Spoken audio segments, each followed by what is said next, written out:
Assalamualaikum warahmatullahi wabarakatuh. Perkenalkan, saya Dafadiaul Haq, NIM 2021411035 dari kelas Agroteknologi B. Di sini saya akan mempresentasikan tentang tugas Bahasa Indonesia ujian akhir semester. Yang pertama, jelaskan pola bentuk gabungan terikat. Tulislah kembali bentuk gabungan terikat berikut ini. Kata bentuk terikat adalah bentuk bahasa yang harus digabung dengan unsur lain agar dapat dipakai dan memiliki makna yang jelas. Yang pertama, adi plus kuasa menjadi adi kuasa. Catur plus tunggal menjadi catur tunggal. Dwi plus warna menjadi dwi warna. Kontra plus revolusi menjadi kontra revolusi. Purna plus wirawan menjadi purnawirawan. Sabta plus krida menjadi sabta krida. Sub plus bagian menjadi subbagian. 2. Jelaskan bentuk penalaran deduktif dan bentuk penalaran induktif. Berikan contoh penalarannya.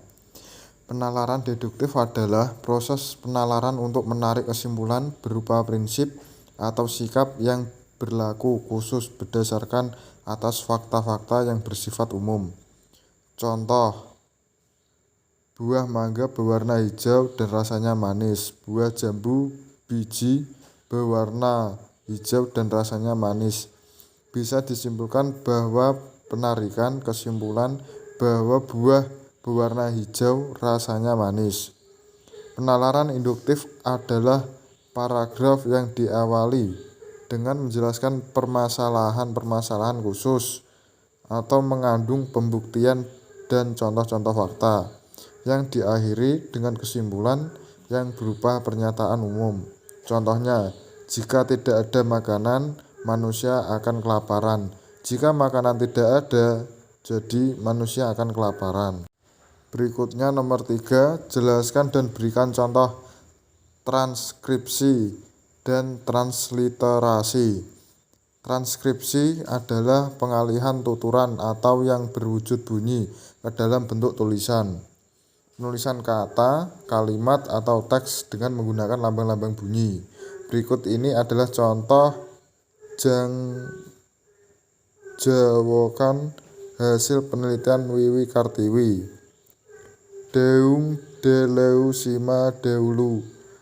Deung deuleu malik kateneung. Nenjo aing sia jaurik. Jaurik sia inget ka aing. Nya aing nu boga asihan nau leu. Berikutnya, transliterasi menurut Kamus Besar Bahasa Indonesia adalah penyalinan dengan penggantian huruf dari abjad yang satu ke abjad yang lain. Contohnya sebagai berikut. Wahuwa kair ar-razihin. Zakat al-mal. Surat Al-Nisa. Berikutnya nomor 4, jelaskan penomoran bagian karangan berikut ini. Perbaiklah menurut Anda masih ada penulisan yang salah. Penomoran dengan angka Arab menggunakan sistem digital.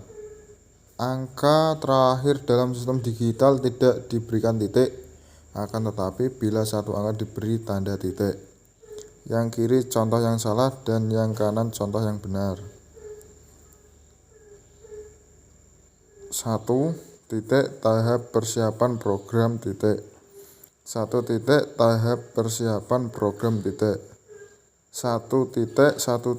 Penerimaan warga belajar. 1. Penerimaan warga belajar. 1.2. Pemilihan penyelenggara. 1.2. Pemilihan penyelenggara. 1.3. Pemilihan ketua kejar usaha. 1.3. Pemilihan ketua kejar usaha. 1.31. 1.3.1 musyawarah titik 1.3.1 musyawarah 1.3.2 ditunjuk 1.3.2 ditunjuk titik. Berikutnya nomor 5, jelaskan cara penulisan gelar akademik yang benar. Kemudian jawab soal berikut ini. Jika masih salah penulisannya, segera diperbaiki. Penulisan gelar akademik mengikuti aturan yang berlaku, yaitu pada aturan tentang penulisan singkatan, pemakaian tanda titik, dan pemakaian tanda koma. Bisa dilihat di bagian kiri itu adalah contoh yang salah dan yang kanan adalah contoh yang benar. Yang bagian pertama, setelah Maharani menghilangkan tanda koma dan menambahi tanda titik di bagian belakang S. Kemudian memberi tanda koma setelah Pratama dan memberi tanda titik setelah M. Kemudian yang ketiga, memberi tanda titik setelah DR dan memberi tanda koma setelah Fatur Rahman. Kemudian digelar S titik PD koma M titik P besar D kecil koma. Kemudian yang keempat, DR titik DRS tetapi D-nya diganti dengan huruf besar, kemudian diberi titik. Selanjutnya setelah Kanzunuddin diberi tanda koma M besar titik M P besar D kecil koma. Kemudian yang kelima, setelah Prof diberi tanda titik, setelah DR diberi tanda titik, setelah Nuha diberi tanda koma M besar titik P besar D kecil koma. Berikutnya nomor 6, jelaskan penggunaan tanda elipsis, tanda suku, dan tanda kurung. Berikan contoh penggunaan tanda tersebut dalam kalimat. Tanda elipsis dipakai untuk menunjukkan bahwa dalam suatu kalimat atau kutipan ada bagian yang dihilangkan. Misalnya, penyebab kemerosotan akan diteliti lebih lanjut. Dalam Undang-Undang Dasar 1945 disebutkan bahwa bahasa negara ialah lain lubuk, lain ikannya. Tanda hubung digunakan untuk menyambung suku-suku kata dasar yang terpisah oleh pergantian baris. Contohnya, selain digunakan untuk menjadi pelindung tubuh, rompi itu juga didesain senyaman mungkin. Contoh kedua, terkadang ada kalanya kita harus berhenti untuk menghayalkan imajinasi kita terlalu tinggi. Tanda kurung digunakan untuk mengapit tambahan keterangan atau penjelasan yang biasa digunakan untuk menjelaskan abreviasi. Contohnya, yang pertama, Kementerian Riset dan Teknologi dan Pendidikan Tinggi atau Kemenristek-Dikti telah menyelenggarakan program hibah Bina Desa atau PHBD semenjak bulan lalu. Contoh kedua, Dewan Perwakilan Rakyat Republik Indonesia atau DPR RI mengajukan kebijakan yang terlalu mementingkan masalah pribadi. Nomor 7, jelaskan 3 cara penalaran induktif meliputi generalisasi, analogi, hubungan sebab akibat, atau kausal. Silakan jelaskan satu persatu disertai contohnya. Generalisasi adalah sebuah bentuk dari kegiatan penalaran yang di dalamnya bertolak dari beberapa macam bentuk fakta maupun berbagai macam bentuk gejala yang secara khusus akan dilakukan pengamatan, kemudian akan dilakukan penarikan terhadap kesimpulan yang secara umum terdapat sebuah bagian dari gejala yang diperhatikan. Contohnya adalah data statistik, fakta, hingga kesimpulan. Yang kedua, analogi adalah dua macam bentuk hal yang di mana dilakukan perbandingan yang pada akhirnya akan memperhatikan seluruh persamaan yang ada tanpa memperlihatkan perbedaan yang ada. Contohnya adalah ketika seseorang ingin memakan Indomie, akan tetapi yang ada hanyalah mie sedap. Sama-sama mie, tetapi yang membedakan hanyalah mereknya.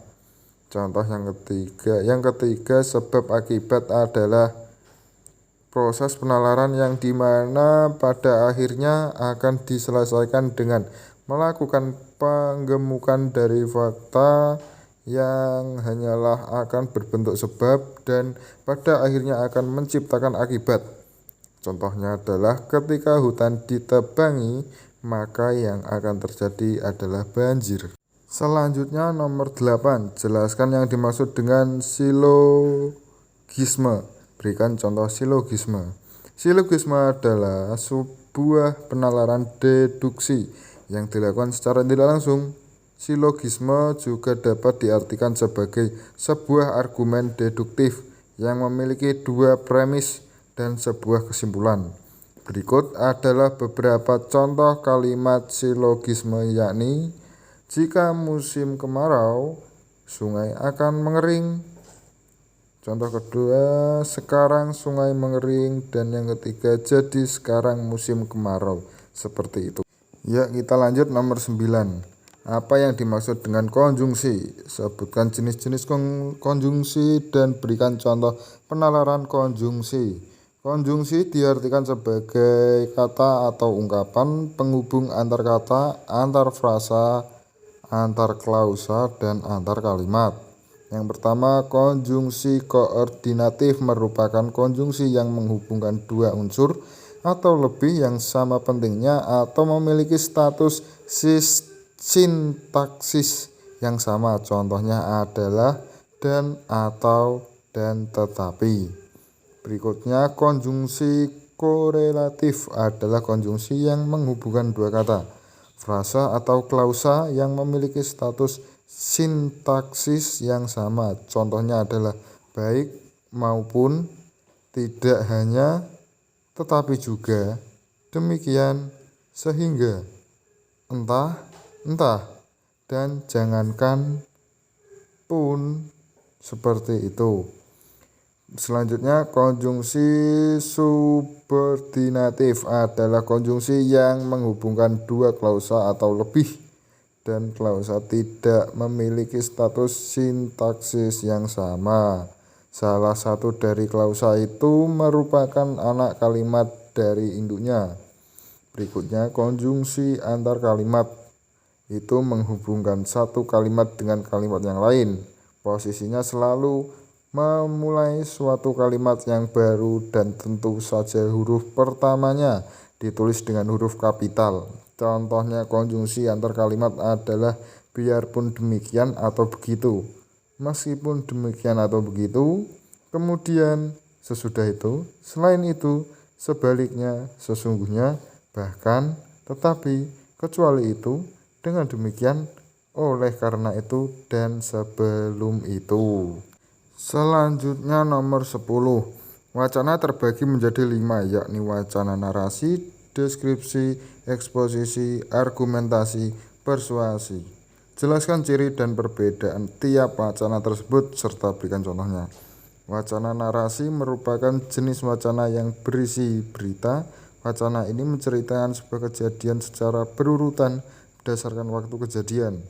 Ciri-ciri narasi: terdapat tokoh dan terdapat alur dan konflik. Contoh, paman baru saja selesai membersihkan halaman depan. Di ruang tamu dilihatnya Adi dan Penny sedang belajar. Paman menyapa mereka dengan ramah. Paman lalu masuk lewat pintu depan. Berikutnya wacana deskripsi. Jenis wacana yang ditunjukkan kepada penerima pesan agar dapat membentuk suatu citra atau imajinasi tentang suatu hal. Ciri-ciri deskripsi menggambarkan suatu objek dengan melibatkan pengamatan dari panca indera. Contoh, tumbuhan kaktus memiliki ciri khusus pada daun, batang, dan akarnya. Daunnya berbentuk duri, batangnya tebal berlapis lilin. Akarnya tumbuh memanjang. Berikutnya wacana eksposisi. Wacana eksposisi merupakan jenis wacana untuk suatu hal kepada penerima atau pembaca agar yang bersangkutan memahaminya. Dalam wacana ini diperlakukan proses berpikir. Ciri-ciri eksposisi menyajikan informasi tentang sesuatu hal berdasarkan fakta. Contoh, buah pepaya memiliki banyak manfaat kesehatan. Buah pepaya mengandung papain dan serat yang dapat membantu mengatasi gangguan pencernaan. Kandungan vitamin C dalam buah pepaya dapat memperbaiki sistem imunitas tubuh. Sementara itu, biji pepaya juga mengandung flavonoid untuk menjaga kesehatan ginjal.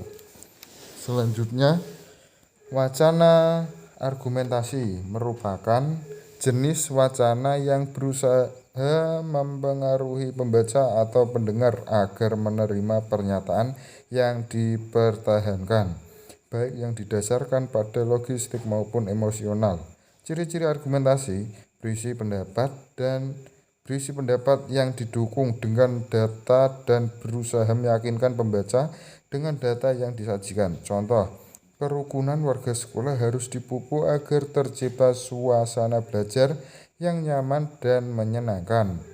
Dalam hal ini, partisipasi seluruh warga sekolah sangat diharapkan.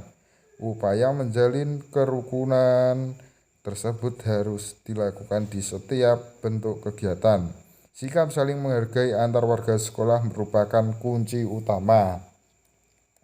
Selanjutnya, wacana persuasi merupakan wacana yang bertujuan untuk melakukan tindakan sesuai yang diharapkan mempengaruhi penuturannya. Ciri-ciri persuasi berisi ajakan kepada pembaca. Contoh, perpustakaan merupakan sumber belajar yang menyediakan berbagai bacaan. Bacaan tersebut misalnya buku, kamus, majalah, dan tabloid. Di perpustakaan, kita dapat membaca bacaan tersebut sepuasnya. Kita pun dapat meminjamnya untuk dibaca di rumah. Dengan banyak membaca, tentunya kita akan memperoleh banyak pengetahuan. Jadi, seharusnya kita memanfaatkan perpustakaan sebagai sumber belajar semaksimal mungkin. Dikutip dari beberapa sumber. Sekian dan terima kasih. Mohon maaf jika ada tutur kata yang salah. Wassalamualaikum warahmatullahi wabarakatuh.